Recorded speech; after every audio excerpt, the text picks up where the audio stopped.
Just sat down, had an amazing conversation with Tammy Davis. Definitely my favourite podcast to date. And finally, he broke his silence on what happened at George FM. Kind of came out of the blue. I thought that I was doing everything I could to hold on to my job. He spoke about things I bet you never heard. The drugs, the alcohol, the gangs. And they were like, what do you want? I said, I want a patch and a Harley. That's all I want. Yeah, bro. Shit. Yeah, bro. He has yarns for days filled with laughter, tears. It was a real roller coaster of a combo. Cops. The dude's here goes, that's him right there. I said, I've never met this guy before in my life. And the deep love that he has for his mum, and the understanding he has now that she did the best that she could with the tools she had. The thing is, I think I had it hard, but fucking so did she.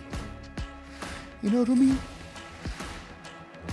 So whether you love Tammy Davis from the movies, or the TV shows, or the radio, you will see a side of Tammy that you have never seen before. So don't forget to like, comment, share, and subscribe. Tammy Davis, enjoy. Unfiltered is produced by the team at Fanaticals, and we are part of the Acast network.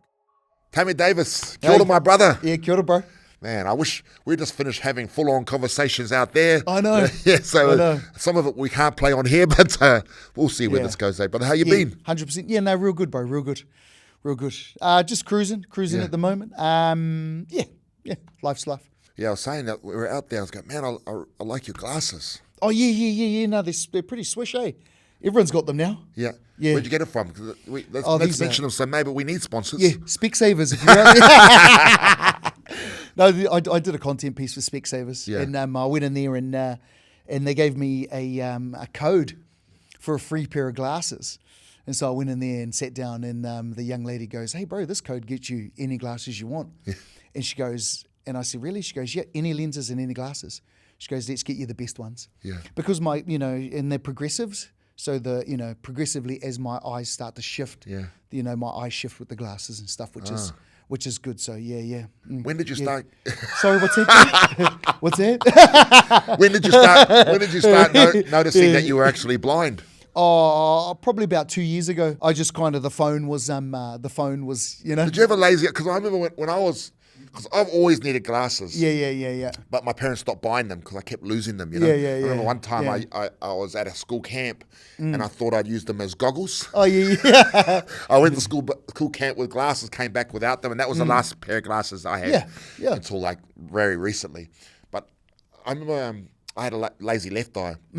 So I started noticing. When I started noticing something's wrong is when I was talking to someone and they go, "Is this talking to me?" Yeah. Did that happen to you? Oh yeah. No. It's both my eyes are the same. Yeah. You've got that. What is it called when there's cross-eyed? Yeah. My eye was cross-eyed. So that's what I mean. I'll be sitting here. And this eye's looking straight. That eye's looking over there. And the people that I'm talking to don't know if I'm fucking talking to them. Yeah. See, if we were at school, I wouldn't have gave you a cheek, but probably behind your back was like, "Oh, bangai Dave." Who's all bangai Dave? Is he coming? Here he comes. Don't call him bangai. But that's what kids would have. Back in the day, you probably got a little bit of that. Oh, I got a lot of that. Yeah. Well, no, not by nah. Because you're a big guy. I don't reckon too many people would have got it. Yeah, probably more so behind the back stuff. Yeah. But it was more that I'm trying to talk to someone. They didn't know if I was fucking talking to them. That was quite awkward. I know what you mean. I know what you mean, yeah. And the more tired I got, the more cross-eyed it went. Yeah. So by the end of the day, it's fucking near in my head. So before we get started, what happened at George FM?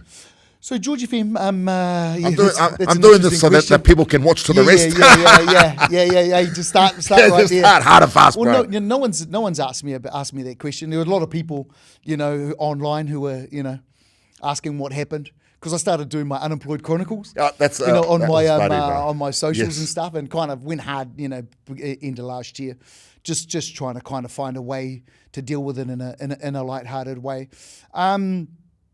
So at George FM, my contract wasn't renewed.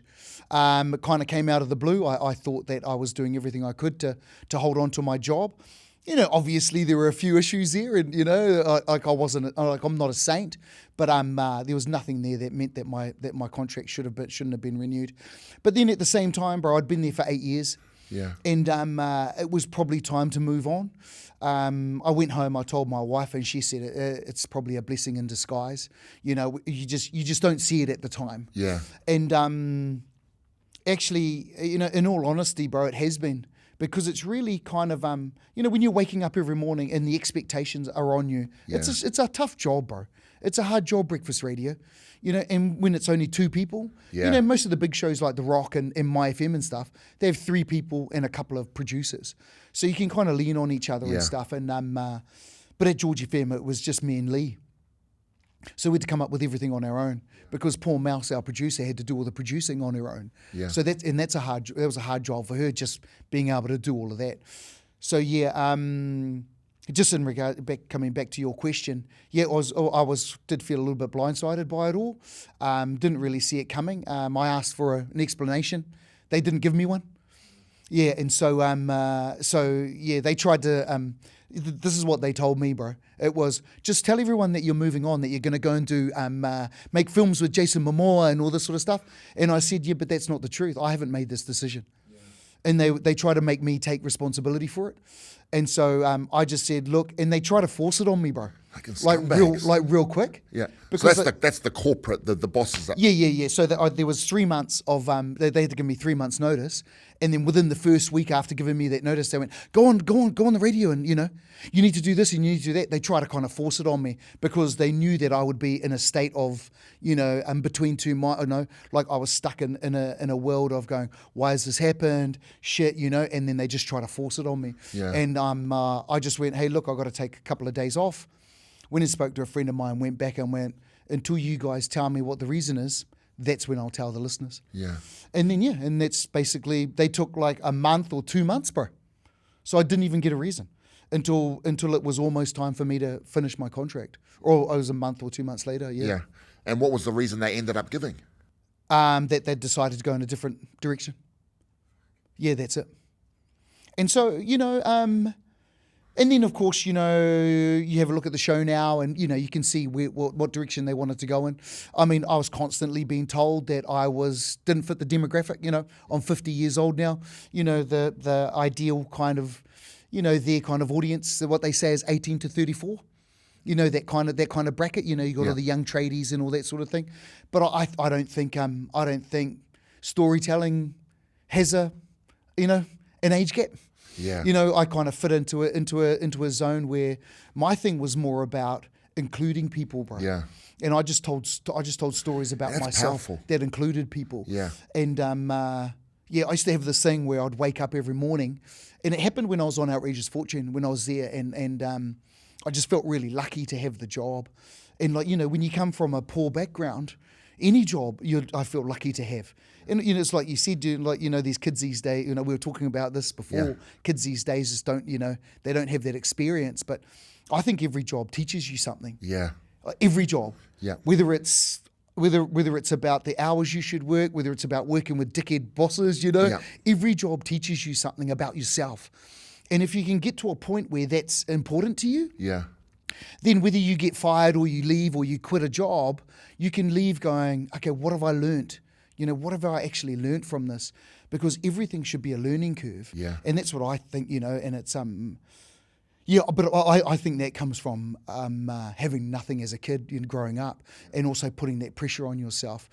But I think the point I was trying to make was, one thing I always used to tell myself was, if I can make one person laugh on their way to work, just one person. Yeah. You know, if I can get one person this morning on their way to work to laugh, because if you can get one person to laugh, bro, you can get 100 people to laugh. And if you can get 100 people to laugh, you get 1,000 people to laugh. And if you get and that compounds on itself. Because what you do is, a lot of people put a lot of pressure on themselves. Yeah. You know? They go, oh, shit, man, you know, we've got 10,000 people listening and I've got to make everyone think. Nah, just make one person. Because if you can communicate with one person, you know, then you can communicate across a myriad of people. Yeah. Man, it's so true. I remember Nate Now, you know, from Mark, he did a lot of work with us when he was rebuilding. Yeah. He's doing well again now. Yeah. Yeah. But he would say, you know, with with the younger, a lot of the younger people that are coming into radio, a lot of them haven't lived the life. Yeah. You know, and they can't relate. And he goes, you know, when he was talking to these, young, what do you call it, radio presenters. Yeah. You got to understand, these people, a lot of people that are listening are going to a job they fucking hate. Yeah. They're tired and they've got to listen to you about hooking up in a nightclub. Yeah, bro. And then 100%. And then you think, okay, well, a lot of these guys, they haven't lived the life. All they know about is, it's like Eddie Murphy. Do you remember Eddie Murphy in Delirious? He's talking about it, when he was talking about his skits, he goes, my first skit was just about me taking a shit. Because that's all I'd done. And it's like a lot of these guys, they haven't done much. So I think when you've got, someone like yourself who's lived a life and got all these experience, you can tell stories and relate to different people. Oh, 100%, bro. And I think you're absolutely right. Because, mum and dad have just woken up. They've got a sick kid. The kids don't want to go to school. No one's packed their lunch. And then they get on and then here's you talking on the radio about some drum and bass track that you think is the best thing. There's no relationship, bro. Yeah. There's nothing that kind of makes them go, oh shit, you get who I am and why and what I'm doing. And if bro, I'm with you. If you can alleviate the stress just for a moment, then or if you can make someone smile, if they can get to work and go, yeah, like you said, oh man, I hate my job, but did you hear Tam this morning, bro? He was talking about how, or whatever you did that day, or whatever I did yesterday, or I found something that kind of I could relate to. Yeah. Because I find hilarity in the mundane. It's the most mundane things that you see every day, or it's the things that you don't think about. And it was this guy, Stu Tolan, bro, who worked in radio for like 20 years. I worked with him for like 2 years. And he'd come over to my house and he'd go, so what happened over the weekend? I'd be like, oh, nah, not much. And I'd tell him, he goes, that's a story. Yeah. And I'd keep talking, that's another story. That's another one we're going to talk about this week. I'd tell him another one. He goes, we're going to do a story arc about that this week. Tell him another thing. Oh, shit, we can talk about that because I've got a sister too. Yeah. Yeah. And so he was the guy who kind of encouraged me to find stories in everyday life. And those are the stories you have to tell, bro. Yeah, because those are the ones that people connect to. And if you can't let people in, then how do you expect them to kind of give you their time of day? So if you don't give people the opportunity to know who you are, why should they ring in and give them, and explain to you who they are? And those are the best ones, bro. Those are the best ones where you communicate with the audience. And then someone calls in and goes, bro, you'll never guess what happened to me. And then, but if you have to be vulnerable. Yeah. Otherwise, people aren't going to get it, bro. They're just going to go, and then they're just going to give you the facade of what you put up. Yeah. And that's kind of what I think is missing some days when it comes to entertainment. What do you say to a young kid straight out of media school wanting to get into this, into that industry? What advice would you give them? Well, I mean, it's different, bro, because I come from an acting background too. Yes. So I did all my acting stuff as well, and that was hard, bro. That's hard. Because you're walking away from rejection every week. Yeah. You go to an audition, you don't get it. You do a kick-ass audition, bro. You walk out and the people are going, far out, that was amazing. You still don't get the role. Yeah. Sorry, bro, you got the wrong hair colour. Sorry, you're the wrong height. We're going to go with a different colour. Do you know what I mean? Yeah. So you're dealing with rejection all the time. So you get a little bit of a thick skin. Yeah. And no one calls you to say you didn't get the job. Do you know what I mean? Yeah. You just go in there, you do your best, and you walk away. And then, bro, you'll go in and you'll forget the lines. You'll do a shit audition. You'll walk out and you'll be like, and the phone call rings. Yeah. Bro, the director, there was a look you did. I was like, bro, so can you tell me what look it was? And then you end up getting the role. Yeah. And so you gotta be able to, to move with the punches, but also you can't bag yourself, bro. You got to be your biggest fan. Yeah. You got to walk around. You got to have a sense of pride about who you are as a person. Because when I was young, bro, there wasn't a whole lot of people in my corner. When I first decided to be an actor, there weren't a whole lot of people in my corner, bro. Where'd you grow up, brother? I grew up in Raitihi, in central North Island. Yeah. And so awesome upbringing, bro. Mum and dad, and in a small little country town, our little village. Yeah. Aunties and uncles, cousins, whānau, everyone around, teachers and stuff, felt comfortable, felt close. It was close-knit community. Yeah. So like, if you stepped out of line and someone down the street caught you, they kick your ass, they take you home. Yeah. The old man kicks your ass, it was kind of that sort of thing. So, you learn really quickly that, If you get caught, you're going to get 2 kicks up the ass. Yeah, but it doesn't make you not, grow as a child and think. And then we moved to Auckland when I was about 12, 13. Yeah. Mum, there was that whole kind of mid to late 80s urbanisation of Māori moving into the cities. And that was when we moved to Sandringham first. Yep. Lived in Mount Albert, went to Sandringham Intermediate. Yep. And then Mum and the old man broke up. The old man couldn't handle the city life. Yeah, what was that like? He was a country boy. Yeah. What was that like coming from the country to living up here in Auckland? Oh, it was hard, bro. It was hard. It was real hard. And it was tough. It was tough because I knew, I knew where I fit, and I came to Auckland and it was just, it was a struggle. And and it's not like so Sandringham Intermediate didn't feel too far away. Because, there weren't that many brown kids. Yeah. And I made friends. I went to school. I was in Form 1. And in Form 2, I met this guy, and his name was Lawrence Schwalger. And he was Samoan German. Yep, that's and his cousin was Beatrice Falmoina. Wow. And she was in Form 2. She was at the same school. Yes. Yeah, bro. So she was, I don't know, can't remember if she was doing the athletics and stuff then, but I remember meeting her because Lawrence was her cousin. Yep. And so, but there weren't that many brownies. It was probably 70-80% white kids. Yep. So it felt like home a little bit. And then the shock came when we moved to Manurewa. Yeah. We moved to Rewa, and I went to James Cook High School for like about a month, and then my mum got together with another guy, and we moved to Mangere and went to Ngātapuai College, 275. Far out. Yeah. And that was hard, bro. Yeah. That was really hard because I'd never, when I look back now, I'd never gone to school with so many angry people. That's what I put it down to. Really? Yeah. I'd never experienced that before.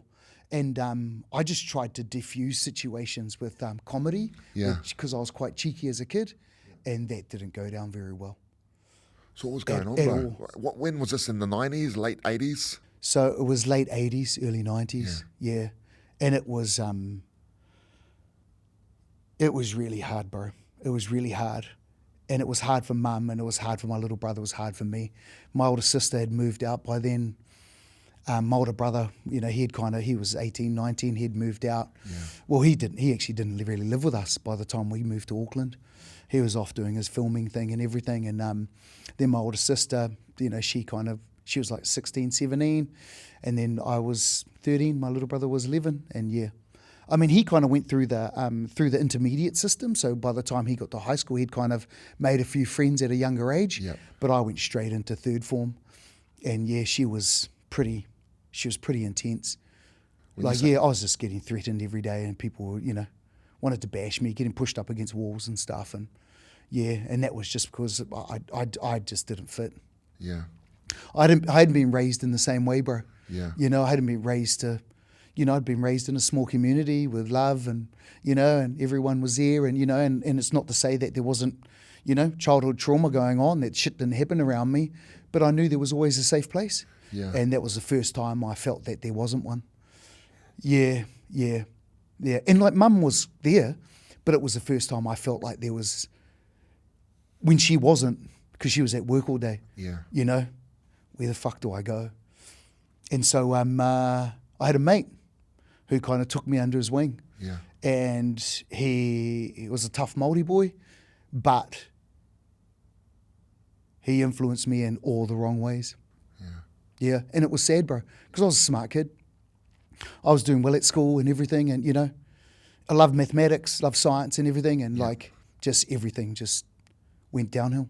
Was that through high school? Yeah, it was. Yeah, bro. I thought, well, fuck, if you can't beat him, join him. Yeah. And so I got to start to get into drugs, booze, and it just as a teenager, because that was all.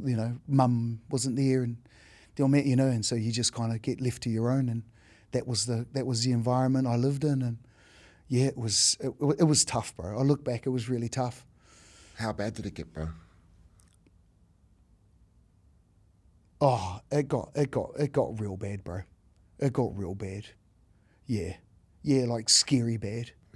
you know, just fighting, you know, starting fights, you know. It was just, yeah, bro. Smoking weed, going to school, you know, smoking weed before school, you know, drinking, getting drunk, you know, all that sort of stuff. Yeah, scary moments, bro. Some really scary moments that I look back and that I'm super unproud, you know, like just predicaments I ended up in. Yeah, bro. It was just, yeah, it was hard, bro. It was really hard. Because like the guy who kind of took me in, kind of, we almost had this kind of, we had a codependent relationship, bro. Yeah. You know, and he kind of forced that on me. You know? Yeah. So he was, you know, like, he was my protector, but he was also, you know, because I needed one, bro, because it was like, you know, people were, you know, like, I'd just get threats out of nowhere. You know, someone would come up to me, lunchtime, bro, some guy I didn't even know is going to bash your head in because you said something about him. Like, far out. So, you know, when you I think they call it anxiety now, bro. You know, I think they call it anxiety now. But I was anxious all the time. But I just didn't know what it was, and so you know there was no hiding from it. So but he forced that environment on me, and when I tried to get away from it, he'd say, hey, don't you forget who's looking after you, you know.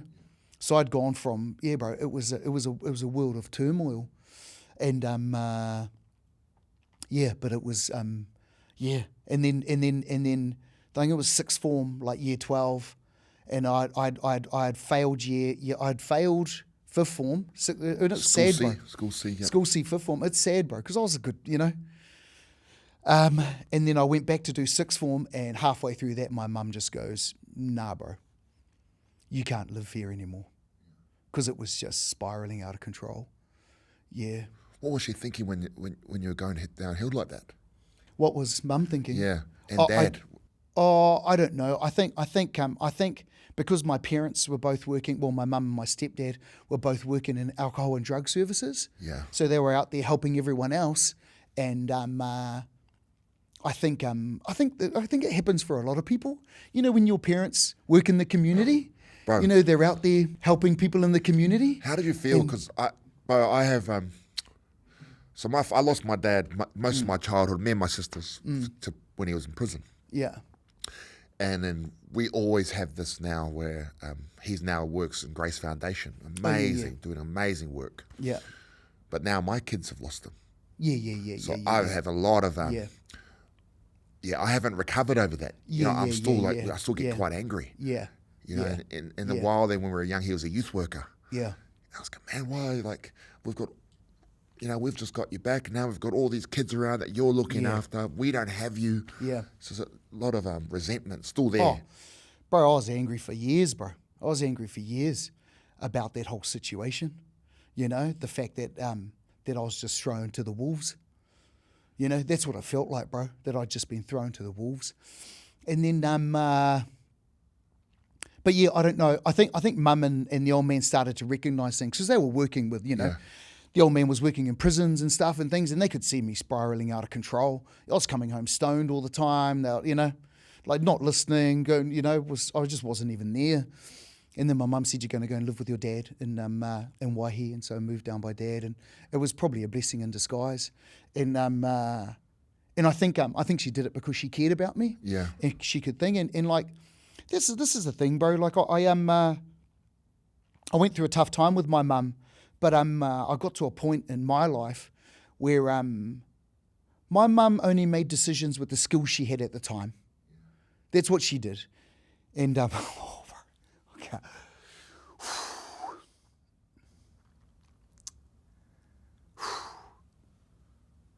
All good, bro.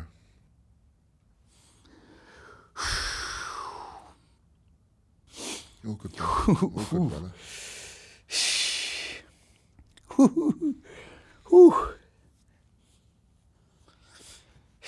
And I love her for that. I love her for that. And the thing is, I think I had it hard, but fucking so did she. And like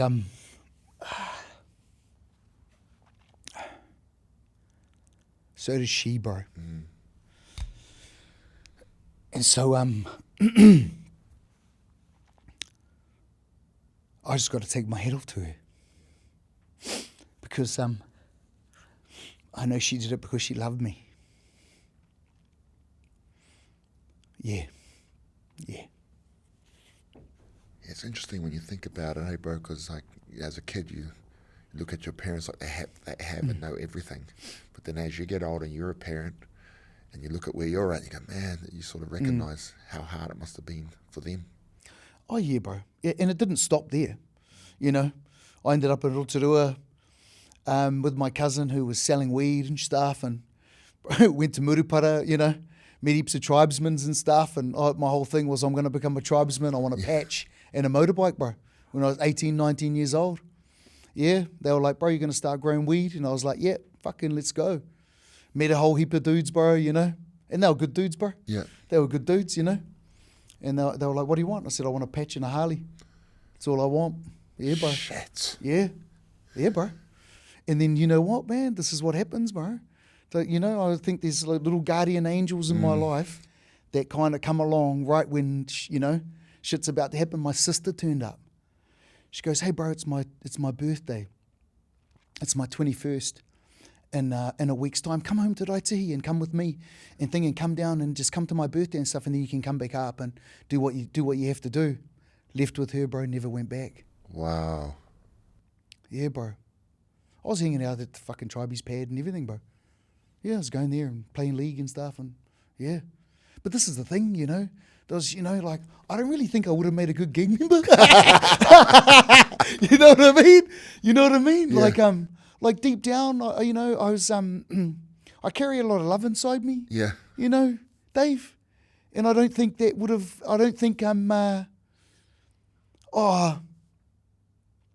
it either, you know, Mangere didn't break it. You know, Mangere didn't take it all out of me. And that was shit. And I don't think I would have been, you know, I would have had guys coming over. Hey, Tam, I can't pay my tick. Oh, all good, bro. Don't worry about it, Kazi, you know. Yeah. Don't worry about it, bro. And the boys would have been coming over. Tam, bro, there's 100 ticks here that haven't been paid. Oh, come on, you know. Yeah. Give them a break, you know. Yeah. Everyone deserves a shot, you know. Everyone's just a bit hard up at the moment, you know what I mean? Yeah. I don't think I would have been good at it, bro. Yeah. Because I'm not, you know, like, I don't think my heart would have allowed me to kind of, you know, to be able to really... Yeah, I kind of, yeah. I'm glad that I wasn't, that opportunity never happened. Man. Yeah, it's fun. Yeah. Oh, yeah. But it's, yeah. But it's like so similar with, you know, I had my sister, my late sister, Vicky, who founded Grace. I said to her one time, I said, sis, I'm fucking over being broke. I'm going to go back and start selling some drugs. I cannot handle this. Yeah. And she said, Dave, this was 2014, not that long ago. Yeah. And she said, Dave, I can see something coming from this exercise thing you're doing. Yeah. Just stay on the path, you know, and she'd support me. Yeah. You know, how important is your sister to you, bro? That's massive. Like, oh, bro, it was just a moment. Bro. Yeah. It was just a moment where I was like, oh, man, she's, you know, like, and I still didn't stay out of mischief. Like, it doesn't stop, you know. Yeah. Like, I went home to Raiti and all my cousins were up to mischief. They weren't gang members, but they were still mischievous. Yeah. You know, mischief as hell, bro. Yeah. And I loved them to bits, and we all lived in this big house, and all my, you know, my parents' old house, and that sort of thing. But like, yeah, it was, she was a real kind of light for me. Yeah. And probably got me out of a situation that probably, bro, if I'd gone down, I might not have been able to get myself out of. Yeah. You know. Because there would have been pressure that I'd never felt before, you know. And plus I was angry. I was really angry, bro. Yeah, that chips on both shoulders, bro? Yeah, I was really angry, and I was just, you know, I was just waiting for someone to light the fuse. And I think that's the thing with a whole lot of young Māori men out there, you know, and Pacific Island men and stuff, young boys and stuff. You know, we just have this chip on our shoulder. We're really angry, and all it takes is that one fuse to be lit by the wrong person. And I'm not saying, you know, I'm not downing anyone out there who decides to put a patch on their back, bro.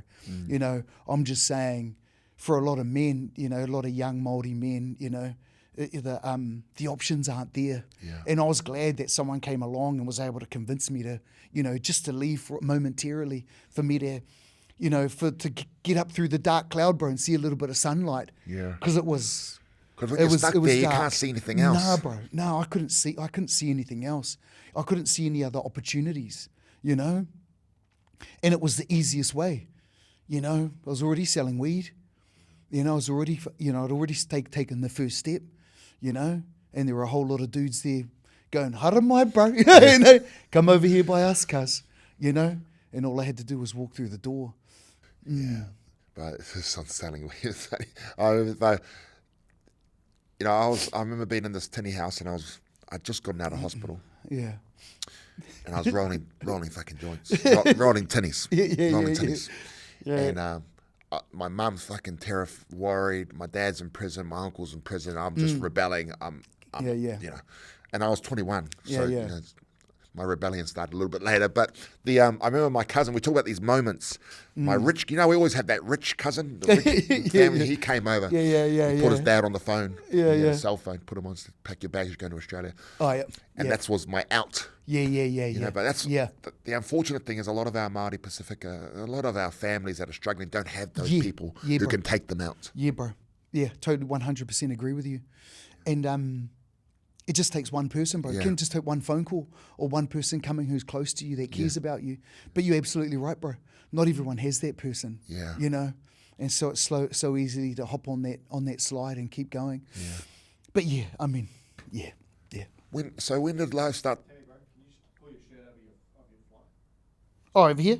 Yeah, just pull your shirt over your jeans. Oh, yeah. Oh, that. You'll thank them later. Oh, yeah.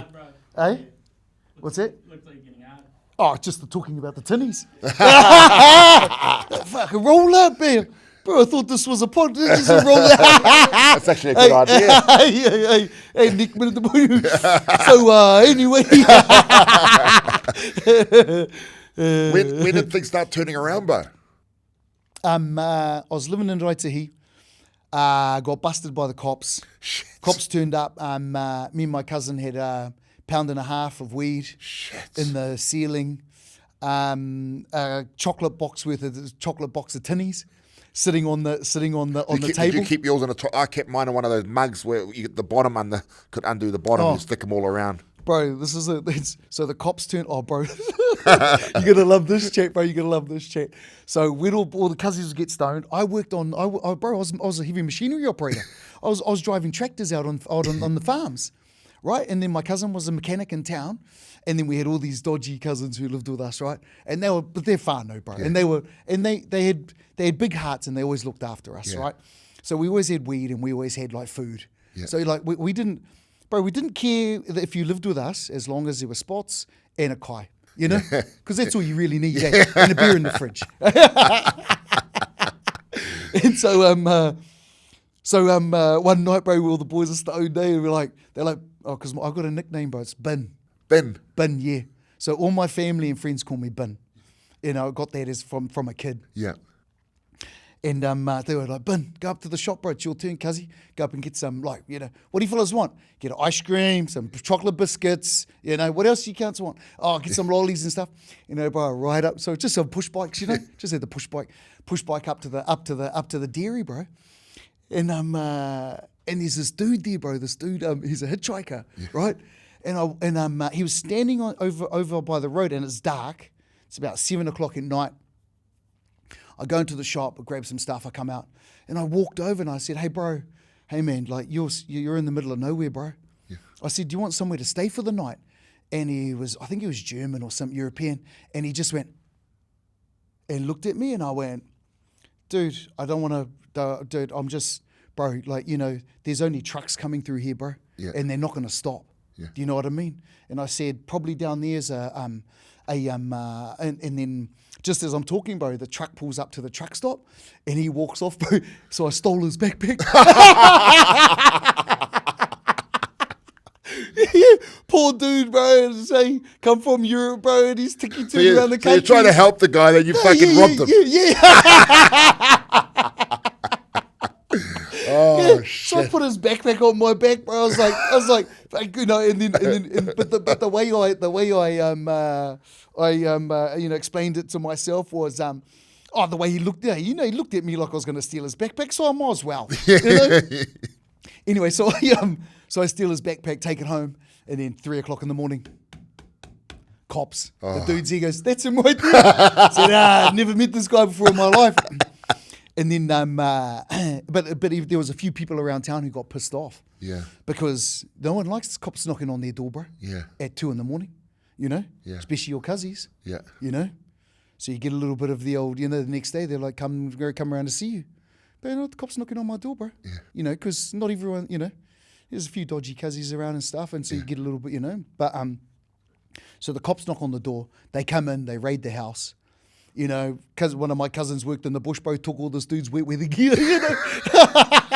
You know, like thinking like, but then they go into the cupboards, bro, and like, there's weed hanging there, and they found some in the ceiling and stuff. And so I end up in court, and because my cousin I lived with, he goes, bro, this one's on you, cuz. You bought them here. I'm just, you know. And I said, yeah, sweet, I'll go down for this one, cuz, I'll take it. Yeah. And so went to court, and you know, local lawyer, just plead guilty. And I was like, bro, I'm not pleading guilty. Come up with a plan. And then I went into, go to court. Went to my first court session. They're like, what do you plead? I said, not guilty. And the guy comes, hey, man, I thought you said you were going to plead guilty and blah, blah, blah. And I said, no, we'll come up with a plan. I've just got to sort something out. Yeah. Then a month later, go back in there, not guilty. And stuff. He goes, I thought we were going to plead guilty. And, you know, dude, Tammy, you know, just plead guilty. It'll all go away. You know, that sort of bullshit that you get from a lawyer who's just, you know, working for the system. Yeah. And then my brother turned up, bro. See, this is the thing about whānau, eh? My brother turned up and he goes, you're good? And I went, nah. And he goes, jump in the car, bro. Drove to the police station. He said, you better have the saddest look on your face, bro, when we walk in there. And then we walked in there and my brother goes, my little brother is here. These are the charges. He's never had diversion before. Ah, yes, diversion. He's never had diversion, and these are the first charges he's ever been up on. And this is the first time he's been to court, and he deserves diversion, and he needs diversion. And his lawyer didn't mention that to you guys. It's like a hopeless lawyer didn't mention diversion. Yeah, bro. Yeah. He just wanted, bro. I would have had a bloody drugs charge on my rap sheet. Yeah. And then the cop goes, no, and my brother goes, that's bullshit. I'm here. I'm taking him out of the town and stuff, bro. You won't have to deal with him anymore.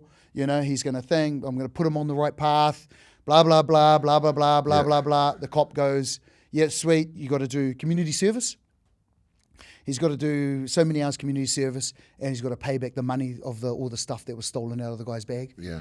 And then my brother looked at me and he goes, and I went, what? And he goes, say yes. Oh, yeah. Oh. Hey, bro, still didn't do the community service. But like it was you know, and then so another whānau member was there for me when I needed them, you know. And lucky my brother was working in Auckland and stuff. He came down and he goes, bro, just you sort it out. He goes, if you ever, and then about, I don't know, it was about 6 months later, my mum turned up and she, because it was, you know, I still couldn't, I was still hanging out with the same people. I was working and stuff. And then mum came down. She goes, oh, look, just come up north by us. Because by that time, mum and my stepfather had moved up north. They had opened a alcohol and drug counselling service in Kirikiri. The old man was working in the courts in Kaikohe. And so I went up there. My auntie's course says there's a warrant out for my arrest because I hadn't done the community service and stuff like that. And then because my parents were working in the system, they said, go over to Kaikohe Court, make a voluntary appearance, say that your parents are up here and that you want to, if they'll allow, you'd like to do the community service and stuff up here. And so I went in, you know, and this is the thing, bro, dress nice, bro, you know. I you know, you learn that from an early age. But if you're going to go to court, bro, don't dress you know. Don't dress down, dress up. Put a nice shirt on, present yourself properly, stand tall, you know, even if you're going down, bro, you know, even if you're going down, don't let the system get you down. And the judge goes, all right, mate, you can do it up here, because the Kuni cops, the Ohakune cops, bro, wanted me back down in back down there so they could do me. Yeah. And the judge said, "Yep, cool. Who you were?" And then Papa No, who was my my stepfather. Yeah. He said, "I'm going to do the thing." And then so he goes, "You can do your community service with me." And I said, "Come on, mate, just sign the thing. Just sign it off. Just sign it off, man, so I can think." And he goes, "No, you're going to come and do my anger management courses." And I said, "Why the fuck do I have to do that?" And he goes, "What?" And I said, "I'm not fucking doing those." And he goes, "Listen to the way you're talking. Listen to the way you're even talking to me." And he goes, "You're going to do those 50 hours," or I think I had like 20 left or something. "And every week you're going to come and do my 1 hour anger management course that I do in Kaikohe. You can come with me." Yeah. And they help. Yeah. Oh, bro. It's amazing how how just, like I met a guy, a problem shared is a problem halved, bro. Yeah. Is what they say.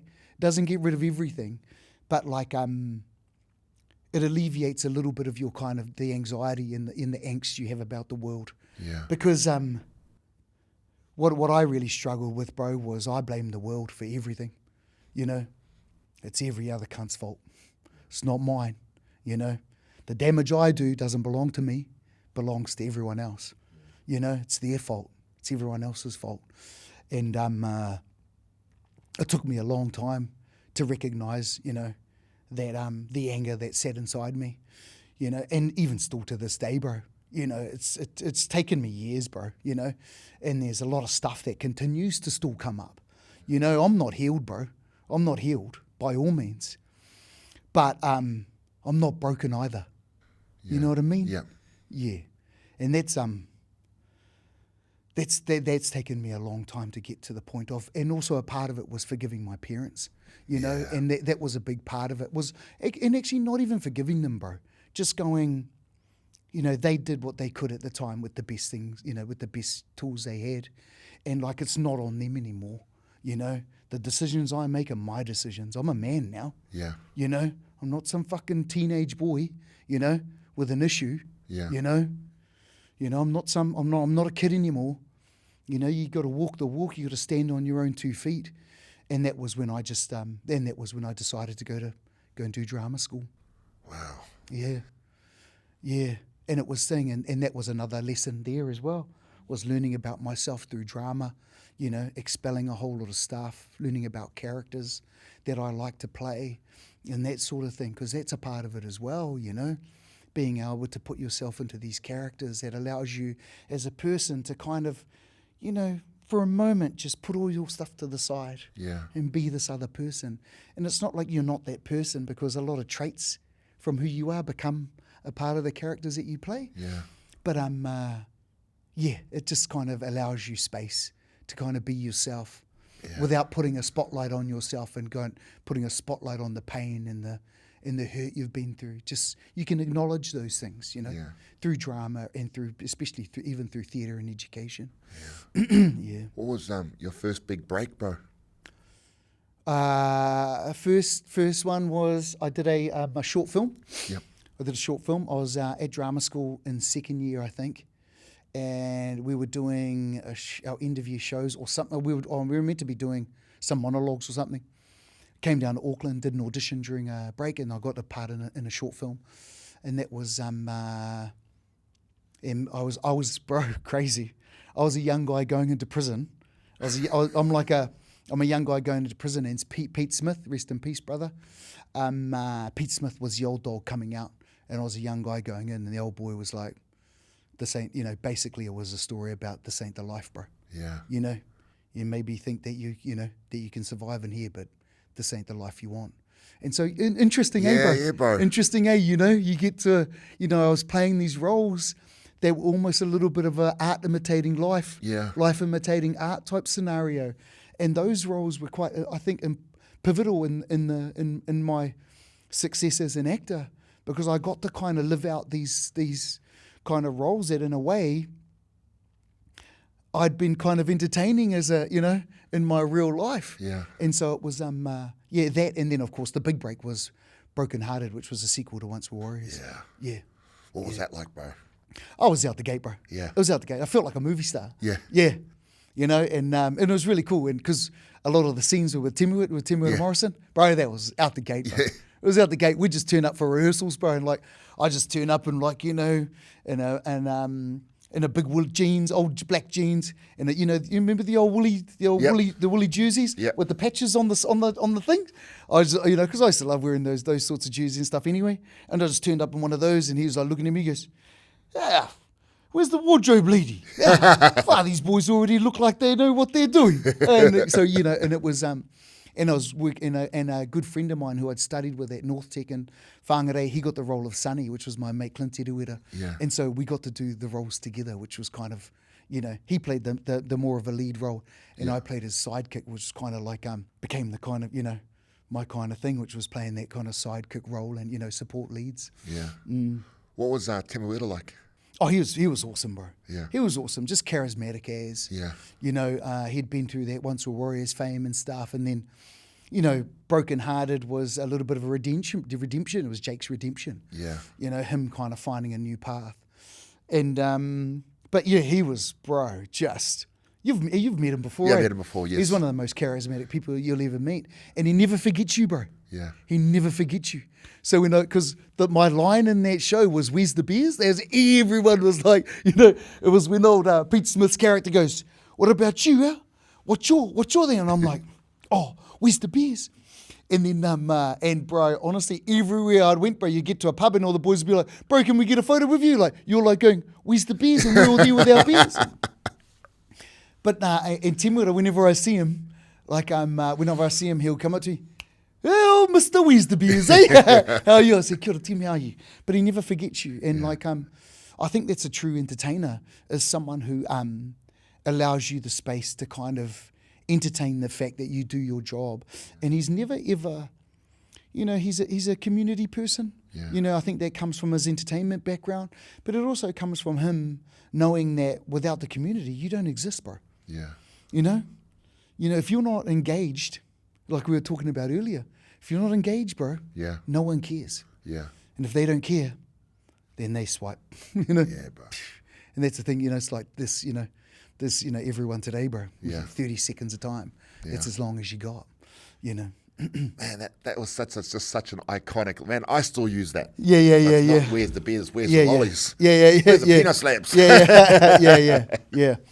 But that was kind of my first major role, and it was humbling. It was really cool. Yeah. And you just get to work with a whole lot of cool people. Nancy Browning, Rawiri Paratene, all those guys, and it was cool. It was really cool. But I remember Once Warriors, like it was yesterday. It was such an eye opener for so many. Yeah. But for a lot of us, this was it. Hey, this is welcome to our world. Yeah. Well, not a lot of people know this, but my older brother, bro, is Julian Arahanga. So same mum, different dads, but we grew up together, and he was Nig. Yes. He was Nig in Once Were Warriors. So he was, growing up with him was quite intense, because he was super famous. Yeah. Especially in New Zealand and stuff. He couldn't go anywhere without, he was thing. But and a part of that was kind of like, and when I got into the drama scene, it wasn't about following in his footsteps. I just want to do lighting or something, bro. Yeah. I thought I'd just do the lighting part of it or the chippy part of it, building sets and that sort of thing, because it was just about having something that I could fall back on, And then the drama side of it kind of took over, and I started getting roles, and and then that's pretty much how it all went. Is that when you thought, like, when you got those roles, you thought, I could make money out of it? It's like, this can be my career. Yeah, well, that kind of jumps into your mind. Yeah. But that doesn't, that's just one role, bro. Yeah. That's just one role. And then, of course, went on to do Jackson's Wharf. And then, of course, the other big one was Outrageous Fortune. Yeah. Which was kind of like, which was another pivotal one that, that kind of took me into, the film kind of, gives you that kind of, you're a film star, that sort of thing. But then Outrageous Fortune, you become everyone's property in a way, because you're in every household, bro, in the country. That's a big show. Yeah, it was. It really was. That was fun. You see, one of my mates works on the staging. Oh, he's Conrad. Conrad, he was on the podcast, and he does an amazing story. But he now works as like builds the sets. Oh, yeah. And it's the one that Mamoa and Cliff Curtis and Taiko just bought. Where do you think our film industry is here in New Zealand at the moment? Currently, probably Dire Straits, I think. Yeah. Yeah, I think it's good. Taika and Jason and Cliff and all those guys bringing projects back here. They're not the only ones, of course. There's Legends of Zelda being filmed at the moment. Our son's working on that one, but also, there's not a lot of homegrown stuff being made. I think there's a little bit of stuff, but not a lot. There's just no money, bro. You got to go back to the Helen Clark government of the, of the mid to late 2000s. Where she was it the mid 2000s? I think mid to late. But she was the one who, 80 million a year, bro, into the arts. And then of course that got cut to 40, it got cut to 20, and now there's bugger all out there. Yeah. But just seeing that drop from the government, in any way towards the arts is kind of sad. Yeah. Because everyone suffers, bro. It's not just the film industry, it's the artists, it's the painters, it's the sculptors, it's the guys who do glass, it's the clothing designers. Yeah. It's anyone who has any sort of inkling in becoming an artist, Yeah. I mean, I know that social media has a real kind of way of, connecting with people and stuff, but there's those grants were awesome for people to be able to get out there, to be have an exhibition, and, I know a lot of it's happening online, but to be able to, build a community of people.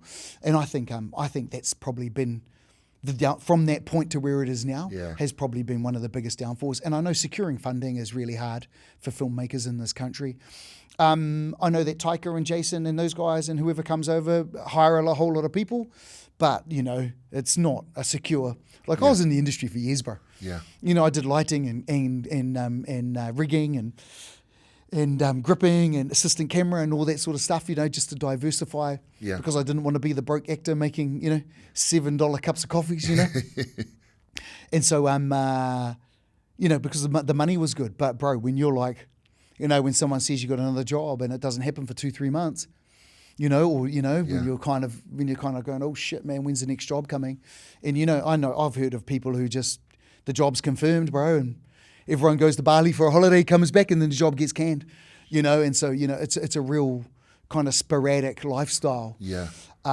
So for my kids, I was like, bro, don't no, go to university. You're not getting into the film industry. You're not doing it. How many kids you got? Together we've got 4. Yeah. Our big boy Tama, he does locations and stuff, and he's in the film industry. Yeah. Mary, when she left school, she got into the film industry doing script supervising. Yeah. Paimu got into the industry doing bloody craft services. Amo Haere is the youngest, and she's at university. Yeah. Yeah.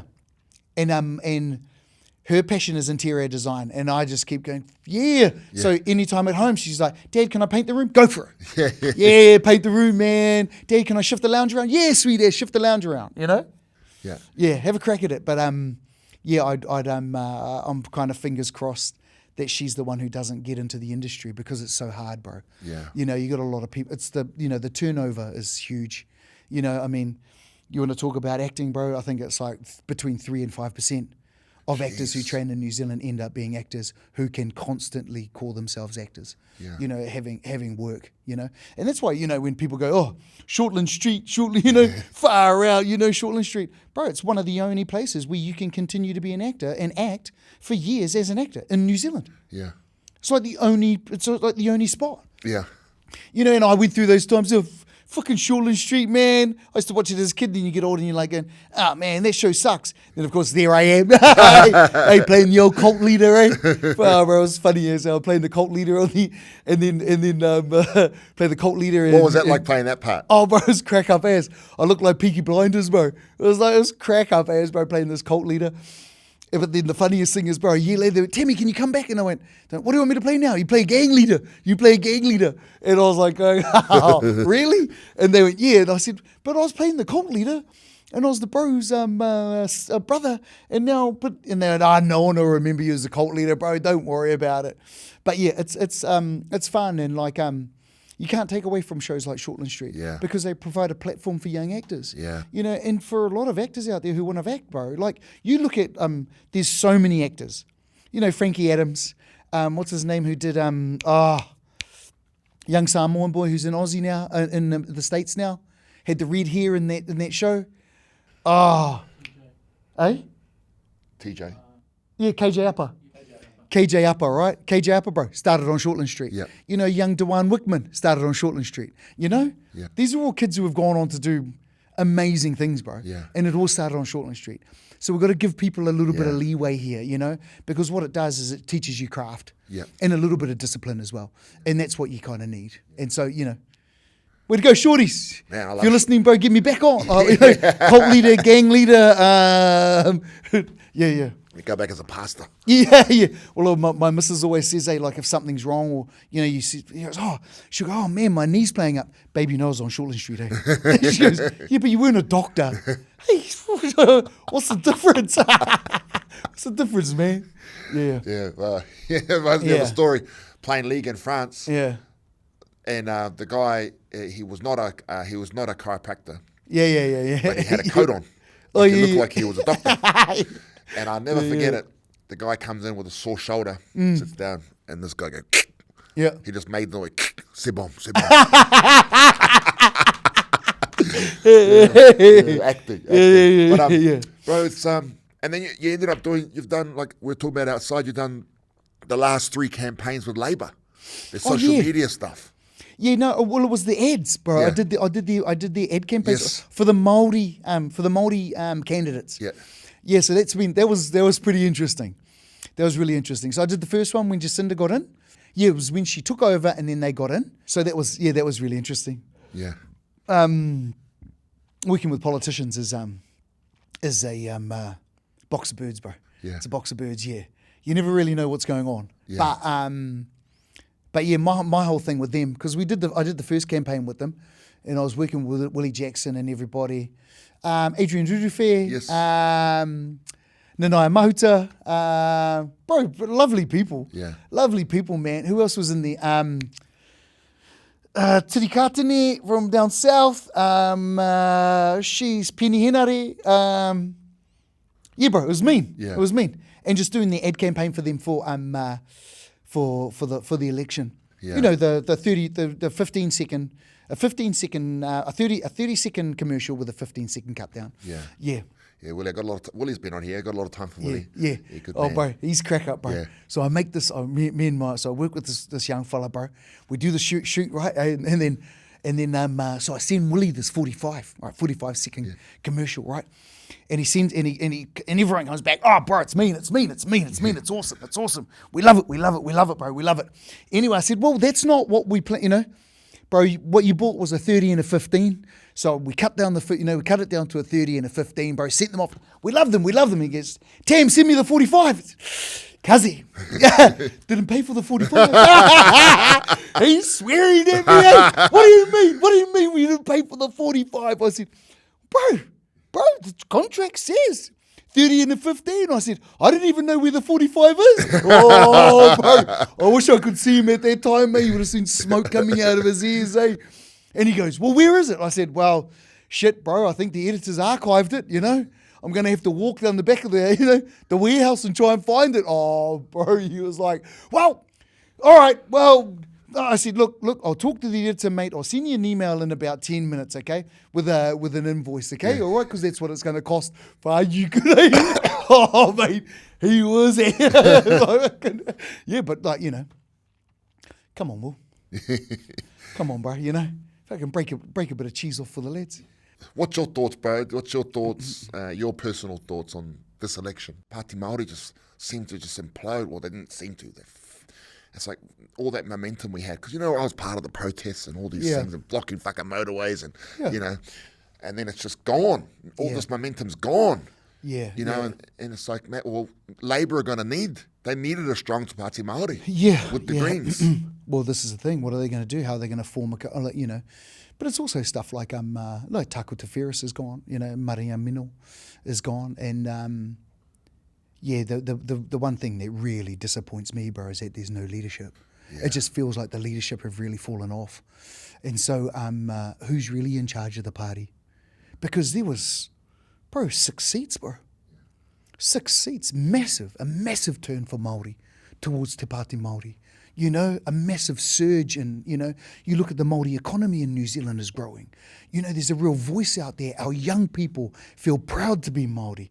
You know, all our young people, got young fellas out there getting their mata ora. All our young women are getting their moko kaua, you know. There's a real vibe about being Māori, bro. Everyone's proud to be Māori. You know what I mean? Yeah. And when every other person, when so many people in this country don't want you to succeed, you need the people who represent it in government to be strong, bro. To have mana and to have presence and to stand together, bro. You need that force to stand together. Like, bro, just to be there, bro, standing there, ting, ting, ting, ting, ting, everything's shit's going to get thrown at you all the time. But you have to be strong, like have a massive blanket of bloody whakapapa and, ihi and wehi and our tūpuna, because no one stands alone. Yeah. No one stands alone, bro, in that space. None of them stand alone. They represent all of our people. And so, Yeah. that should be the one thing that binds us all together and gets them going, fuck yeah, this is us, We don't represent ourselves, we represent our people. What I've seen is a little bit of ego get in the way of that representation of our people. And ego is the killer of creativity, bro. Because as Māori, the way forward for us is to be creative. We have to come up with these great ideas. Even with the Pāti Māori with their campaign last year, bro, all their online stuff was on point. And I met the young fella, bro, I can't remember his name, who was doing it all. I was going, bro, this is hot, bro. The interviews with Tama Iti, the interview with, with Māori leaders and stuff. And, bro, it was sharp. It communicated to our people, especially to our young people. Like, they were on point, bro. They were on point. Where'd it go? In such a short space of time. And this is the thing, bro, is like anyone in Parliament who doesn't want them to succeed is like, hey, Yeah. bro, we didn't even have to help. Yeah. We didn't even have to do anything. These fellas are cutting each other's bloody lunch. And it's disappointing, bro, at the least. Yeah. It's really disappointing. To be, to have fought to where I am today, to be representing our people on a stage that encourages people to be proud to be Māori. You know what I mean? Yeah. To have pulled 30 fucking years of my life into a space that is predominantly, Pākehā-led, to have to, fight to be in that space, and then to have leaders let you down, bro, is a gut-wrenching feeling, my cuss. It really is, bro. It really just pulls the pride out of you, Because we all work hard, bro. You work hard. You work hard, bro. You work hard, and to have, those guys there, Actually, I'm voting for you, cuss. I'm voting for you, cuzzy. Yeah, I'm voting for Dave. Vote Dave, for let's you. tell him. Hey, we're starting our own party. Hey, hey, butterbean party, cuz it's us. Fuck, that'd be a lot. Man, I've often thought about it. I just think I don't have the right temperament to be in there. No, in me too, bro. Me too. I don't think I'm. I think yeah. I'm like you. But also, yeah. It just really hurts, bro. Yeah. It really That's how I hurts. felt, bro. I felt, I was really disheartening. Yeah. Just watching it. Yeah. We're Yeah. done. Like Yeah. we're fucking, like we're gonna have to rebuild again. Yeah, and and I felt sorry for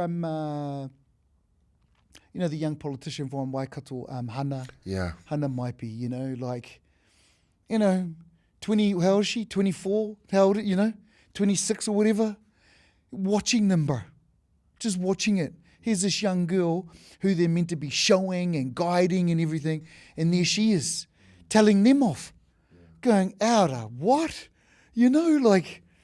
That sort of stuff, bro. You're just going, far out. I mean, there's still time. Yeah. There's still time, but Are you hopeful? Are you hopeful? Well, I think there are things that have happened. Waitangi was a real kind of like a real tearing. I was hoping that after Eru had spoken and Dawidi had spoken that, the rift had been, that the rift was, that everyone could kind of find, bro, we don't have to be all hug and make up and, but at least let's go to the beer for a pub. Oh, we just go to the pub for a beer for a pub, Yeah. At least it felt like, let's sit down and have a beer and, let's have a look at the sunset and just let the clouds settle for a while and thing. And then, but then, it didn't kind of end that way, did it? It kind of ended with a with a real spit in the face, and kind of that kind of I think, you know, I mean, you'd even heard Maria Meno, go and sit down, you know. I mean, for her, she's probably just went, and Eru as well, you know, his thing. It was just a it would just, I don't know, bro. It just felt like there was just, okay, that's it now, it's done. Yeah, it was surprising, bro. I sort of knew something wasn't right when Eru was on here. Yeah. And he talked about, you know, he said it was a bit disappointing. He said, I was a bit disappointed that I don't have a lot of the elders and the mentors that have, or, you know, leadership that have come around me to mentor me. I was going, what? Like, bro, you're the face of this thing, you know, toitu te tiriti. Like, you're out there. I would have assumed everyone was around you, you know, helping and guiding you, mentoring you. So I thought, when that happened, I said, oh, something's not right. Yeah.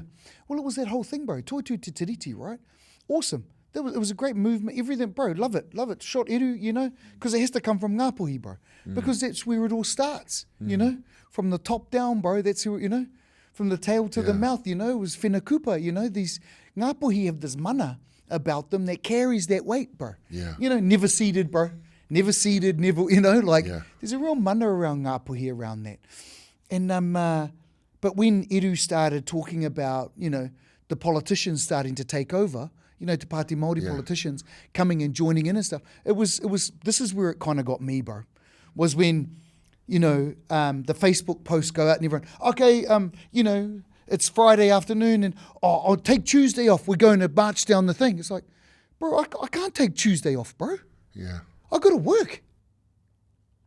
You know, like you're expecting Te Ao Māori to go and do, bro, we all got to work, cuss. You know, what, mum, you know, single mum who's working her job, got to drop the kids off and then, take the day off. And her boss goes, you got no more leave. What does she do? Yeah. She still wants to support. What, are you going to bag her because she didn't make it? Yeah. Do you know what I mean? Yeah, it was stuff like that that really started to grind my gears. I'm like, hey, man, fuck you. Yeah, you guys can do it. It's part of your job. But it's not our job. You know what I mean? It just kind of, it's like, man, you guys are asking, you know, but that wasn't, you know, that was the political movement thing. Yeah. There was the politicians jumping in on the tailcoats of the Toitu Te Tiriti movement and going, oh, we want to jump in on this, and how else can we kind of, how else can we, you know, can we kind of manage this so that it, you know, fuels the fire for Te Pāti Māori. And like, bro, kei te pai, but just be upfront about what you're doing. Yeah. Just, you know, like, you know, just, bro. Just stand there and go, hey guys, is it okay if we do this? And if the taumata says no, then don't do it. Yeah. Don't come in on the, you know, hey, we're just going to kind of, you know, we'll come in the background and, you know, we'll do this stuff. It just kind of felt, bro, just be straight up with our people. So it's going to be hard for them, bro, this year. Yeah. It's going to be hard. Takuta's gone. Maria Meno's gone, you know. I've been doing a lot of collaborating with Tanya Waikato from the Greens. Yeah, she's good. Yeah, my wife watches her, bro. She goes, oh, that Tanya's mean. I should follow her more because she said that good. She's amazing. I like the Greens. I've been going to a couple of conferences and people ask me, I say, go for the Greens. Yeah. Go for the Greens. You get the te reo. Yeah, get a little bit of tikang in there. Yeah, but they said you should join the Greens. I said, fuck, I love supercharged V8s too much. Yeah. Turn up to the conference, and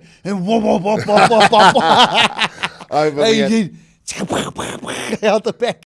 I love V8s. Yeah, so, bro. What are you up to next, bro? What's the goals, bro? It's just, bro. I've just been chilling, bro. Yeah, I've just been chilling. You know, I've spent the last 30 years of my life, bro, giving everything to everyone, and like it's time to just take a back seat, bro. Yeah, take a back seat, and like I'm just enjoying having a break, bro. I'm fucking tired, cuss. Yeah, you know, I'm tired, cuss. I've been doing this shit for a long time, you know, and when you become everyone's property, it's hard. People don't understand, you know. People don't understand, but so yeah, bro, I'm just doing some content pieces for a few businesses out there. Yeah. Doing some voiceovers and that sort of thing. Doing some celebrity appearances, some emceeing. But my daughter we've got a grandson now. Yeah. So that's kind of like, I just like spending time with him, bro. Like if I can spend a day with him, then it's a day that's not lost. You know, it's a day that where I kind of feel like, yeah, me and him, man, because I've been taking him to the pools. And have you got any grandkids? Not yet. Yeah. I'm looking forward to having grandkids. Yeah. Because it's funny. You're like, I'm way more patient with him, bro, than I was with my kids. Yeah. You know, because, you know, as a father and a parent, you kind of feel like you have to set boundaries and all that sort of stuff. Nah, bro, this kid get away with murder, bro. you know, but he's a good kid and he just needs to be taken out and do things with him. So I'll probably for the rest of the week I'll take him swimming and then we'll go to the mall and hang out, bro, and feed, and then we'll probably go and buy him some clothes and stuff like that. Just that sort of stuff, bro, that I really enjoy. Cook dinner for my wife before she gets home so that she doesn't have to kind of worry about that sort of stuff, and appreciate her more and more. We're into like probably the 15th year of our marriage and our relationship. Awesome, bro. What's the secret? The secret for me is I suppose learning when to have an argument. Learning when to have an argument. Learning when to have an argument, because you don't want to. I sometimes I back down. Sometimes I'll be like, fuck, it's not worth it. But there's a lot of times where where she's pushing my buttons, and I'm like, nah, bro, this is some bullshit. And so you just got to, just not letting go of your moral compass and making sure that you're not letting your relationship become you. You still got to walk out there, do your own thing. And I know my wife loves me and she'll support me no matter what I do. But it's also just showing respect for each other, and when that respect isn't reciprocated, making sure that you get back to the place where it is.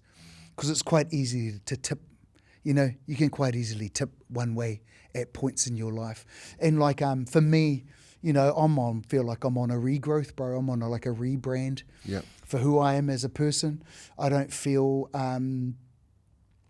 that will to really go out and make people, because when you're in that public eye and you're trying all the time. And I'm not trying anymore, bro. I'm just going to be me, and if you don't like it, go fuck yourself. Pretty much. And that's pretty much it from now on. I know the people who love me. I know the people who support me. I'm going to keep hanging out with the friends who care about me, and a bit of a lifestyle change, in regards to monetarily and stuff. But so what, Fuck, I've always liked 2-minute noodles. Fucking what's wrong with 2-minute noodles and a loaf of white bread for dinner, So what? And it's not, that's not happening. That's not happening. But it's just about being humble, being kind to myself, giving myself a break too, bro. If I wake up in the morning and I don't want to go for a swim, don't go for a swim, bro. Then if you just want to watch replays of the Wars, just do that today. If I want to spend time with my grandson, spend that time with him. Don't feel overly worried about everyone else that kind of has relied on you for so long. I feel that, bro. Just kind of do you. And if that's not enough, like I said before, and it's funny, because it was one of my exes whose old man said that one to me. If they don't like you, tell them, fuck them. And it was ages ago, and I never really kind of understood what he meant by that. But it's just that people are people, bro. And not everyone's going to get you, And if they don't, so be it. Don't let that become don't let those thoughts become you thinking, overthinking things about yourself. I'm in the position I am, bro, because I've worked really hard for it. I've done what I can. I keep putting good stuff out in the community. I'm a good father. I'm going to be an even better grandfather. I love my wife to bits, bro. I can be a better husband. I know I can. But these are lessons, bro, And I'm proud of myself. And just hope.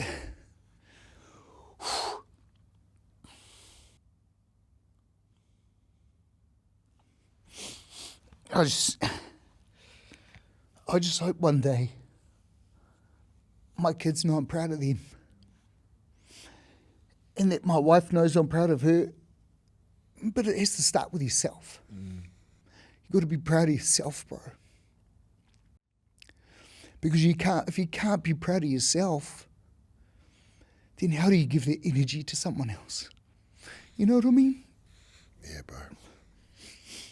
And it takes dedication and it takes determination to fight in that stuff. Yeah. And but also, yeah, just also wanted to use this platform to say I got a new hustle. $25 tinnies. You know, price hasn't gone up, still the same. Inflation has not affected. You know. We used to sell ours $20 normal, and 25 was a bigger one. Oh yeah. But bro, bro, I just want to say, man, I'm proud of you, brother. Yeah, and man, we only have, we've been really wanted to have you on, and I learned so much than I thought I was, bro. And just that bit where you said being proud of yourself. Yeah, bro. You know, sometimes when you're grinding, you don't take that time to acknowledge that, how far you've come, like when you've come from nothing. Yeah, bro. Yeah. And think, because everyone's trying to take it from me, Dave. Everyone wants it, bro. Everyone wants it. And like, for us as Māori, and especially as Pacific Islanders, we're different, bro. We're different. We're going to be proud of that difference. We're going to be proud of when we make it. That's our strength, bro.